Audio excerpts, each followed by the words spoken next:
J'ai tout perdu et je me vengerai. Nous connaissons tous la guerre. Nous savons tous à quel point elle peut détruire les civils, les familles, les soldats. Aujourd'hui, je vous propose de suivre l'histoire d'un soldat qui est prêt à tout pour venger sa famille et son peuple. Dans un monde où les émotions des gens leur permettent d'utiliser un pouvoir qui amplifie leur force et leur volonté, plus l'émotion est forte et prend le contrôle de l'individu, plus cette personne devient puissante et déterminée. Par convention, si une personne est amoureuse et possède ce pouvoir, appelé aurore, elle sera suffisamment puissante pour protéger la personne qu'elle aime de tous les dangers.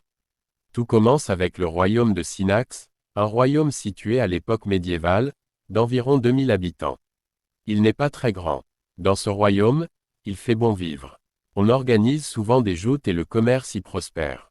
Mais un jour, le roi de Synax reçut la proposition du roi du royaume de Din, un royaume plus grand, plus riche et plus peuplé.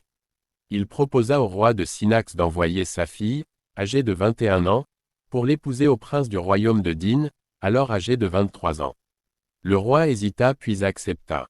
Il en parla à sa fille, elle refusa d'abord, puis décida d'accepter pour le bien de son peuple.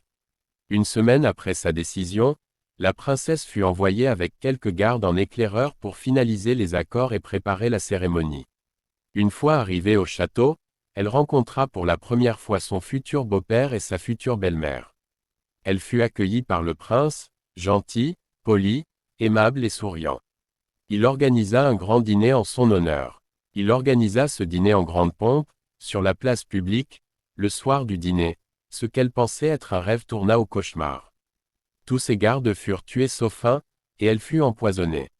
Elle rendit son dernier souffle sous les yeux de son futur époux, qui souriait.